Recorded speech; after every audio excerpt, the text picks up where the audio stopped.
Hello दोस्तों, नमस्ते। आज की कहानी का नाम है इज्जत। मैं एक गरीब परिवार की लड़की हूँ। मेरी माँ गांव की सीधी सादी औरत है। मेरी माँ मजदूरी करती है। मैं और मेरी माँ सुबह उठकर सबसे पहले शौच क्रिया के लिए बाहर जाते हैं, क्योंकि हमारे घर पर यह सुविधा नहीं है। लेकिन कुछ दिनों से माँ सुबह अकेली ही जाने लगी है। माँ सुबह जब जाती है तो बहुत देर से आती है, और अब वे शाम को भी जाने लगी है और 2-3 घंटे में वापस आती है तो बहुत थकी थकी सी लगती है। एक दिन मैं अपनी माँ के पीछे पीछे देखने के लिए गई कि माँ इतनी देर में क्यों आती है। अपनी माँ की सच्चाई जानकर मैं शर्मसार हो गई। मेरा नाम लाली है। मेरे कोई भाई बहन नहीं है। मेरी सिर्फ माँ है, वे मजदूरी करती है।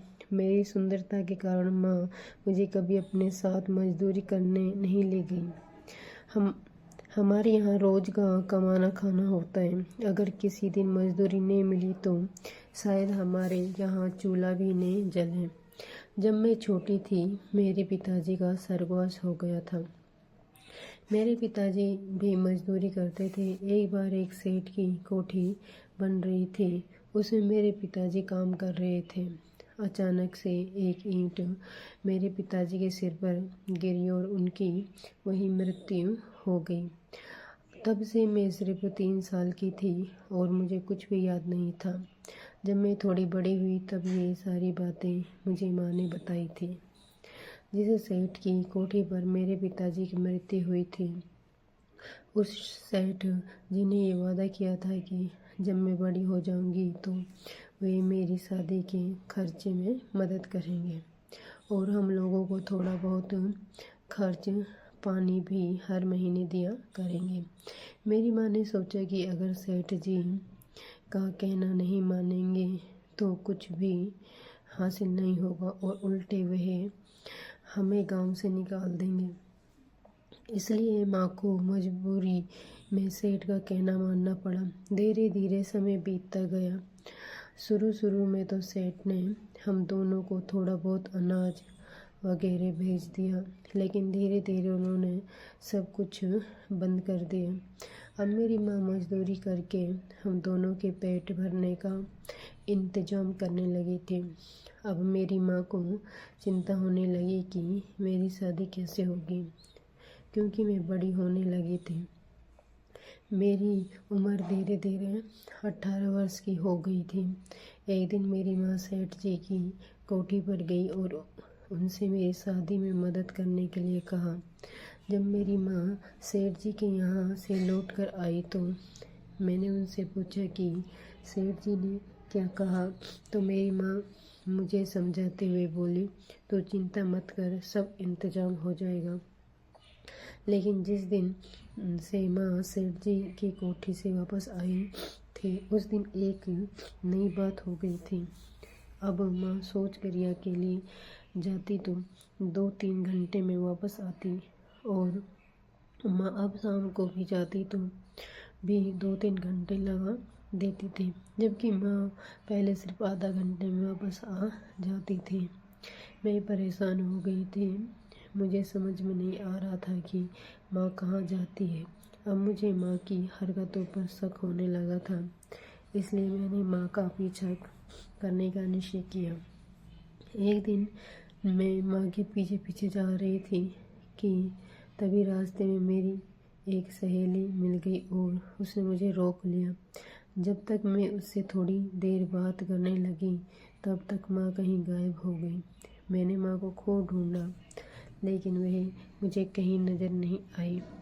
अब तो मेरा शक यकीन में बदलने लगा था कि कोई तो ऐसी बात है जो माँ मुझसे छिपा रही है। अब माँ जब भी बाहर जाती थी, अच्छी तरह से साफ सुथरे कपड़े पहनकर और चोटी बनाकर जाती थी। उनके बोलने का ढंग धीरे धीरे बदलने लगा था। अब उनमें मजदूरों जैसी कोई बात नहीं दिखती थी। मोहल्ले की दूसरी मजदूर औरतें भी मुझसे माँ के बदलने का कारण पूछने लगी थी। एक दिन मैंने भी फिर माँ के पीछे जाने की सोची, लेकिन मेरी हिम्मत नहीं हुई। मैंने सोचा कि माँ अगर मुझे देख लेगी तो क्या सोचेगी। इसलिए मैंने अपनी एक सहेली को बुलाकर माँ के पीछे लगा दिया। अब तो मेरी सहेली भी माँ के साथ सोच कर जाने लगी थी और 3-4 घंटे बाद वापस आने लगी थी। और अब मेरी सहेली के पास भी नए नए सलवार सूट हो गए थे। माजरा क्या है मुझे कुछ समझ में नहीं आ रहा था। आखिरकार हार कर मैं ही एक दिन माँ के पीछे गई और मैंने देखा जैसे ही मेरी माँ और मेरी सहेली खेत में पहुँचे वैसे ही 4 लोग आए तो मेरी माँ ने उन्हें कुछ इशारा किया तो वे लोग माँ व सहेली को अपने साथ गाड़ी में बिठाकर ले गए। मैं ये देखकर सन्न रह गई। मैंने देखा गाड़ी सेठ की कोठी की ओर जा रही है। मैं भी वहाँ छुपाते पहुँच गई। वहाँ जाकर मैंने जो देखा उसे देखकर मुझे अपनी आंखों पर भरोसा नहीं हुआ। मेरी माँ व मेरी सहेली वहाँ पर झाड़ू पोंछा बर्तन कर रही थी और सेठानी उन्हें बीच बीच में काम समझा रही थी। आज सेठानी के यहाँ कोई कार्यक्रम था, इसलिए उसने माँ और सहेली को बुलाने के लिए 4 लोग भेजे थे। अब मेरी समझ में आ चुका था कि माँ शाम को भी कहाँ जाती है। दरअसल माँ सेठ के घर में बर्तन धोने और झाड़ू पोंछा लगाने का काम करने लगे थे, इसलिए वे दोनों टाइम काम करने जाती थी। मैं चुपचाप घर वापस आ गई। जब माँ घर आई तो मैंने उससे पूछा कि वह इतनी देर कहाँ तक थी। माँ ने बात को टालने की कोशिश की, लेकिन मैंने कहा माँ मुझे पता चल चुका है। तब माँ ने मुझे सारी बात बताई। सेठ ने मुझे एक दिन बाहर जाते हुए देख लिया और तब से वो मेरी माँ के पीछे पड़ा था कि अपनी बेटी को काम करने के लिए मेरे घर भेज दो, नहीं तो मैं उसकी शादी के खर्चे में तुम्हारी कोई मदद नहीं करूँगा।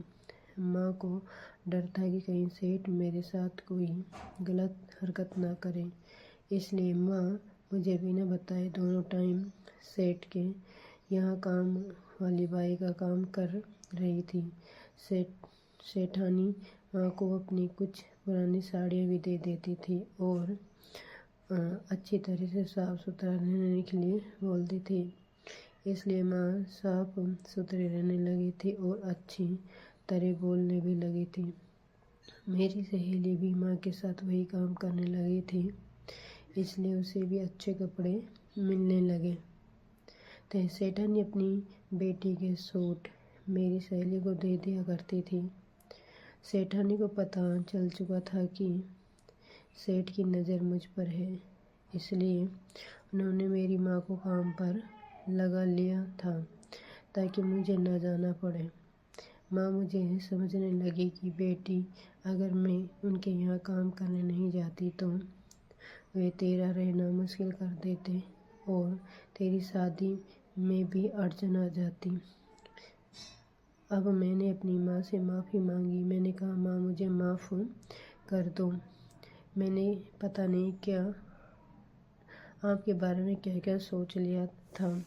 माँ बोली बेटी क्योंकि हम गरीब हैं और गरीब की बेटी को अपनी इज्जत बहुत संभाल कर रखनी पड़ती है, क्योंकि हर अमीर आदमी इस पर अपना हक समझता है और इस्तेमाल करने की सोचता है। अगर मैं सेठानी को कोई बात नहीं बताती तो पता नहीं सेठ तुम्हारे साथ क्या करता। तुम्हें सुरक्षित रखने के लिए मैंने ये सब किया। मुझे भी तुम्हें माफ़ कर दो बेटी, मैंने तुमसे बिना बताए ये सब किया। इतना सुनते ही मैं अपनी माँ से लिपट कर रोने लगी। दोस्तों, अगर ये कहानी आपको पसंद आई है तो कृपया लाइक कीजिए, शेयर कीजिए, चैनल पर नए हैं तो सब्सक्राइब कीजिए।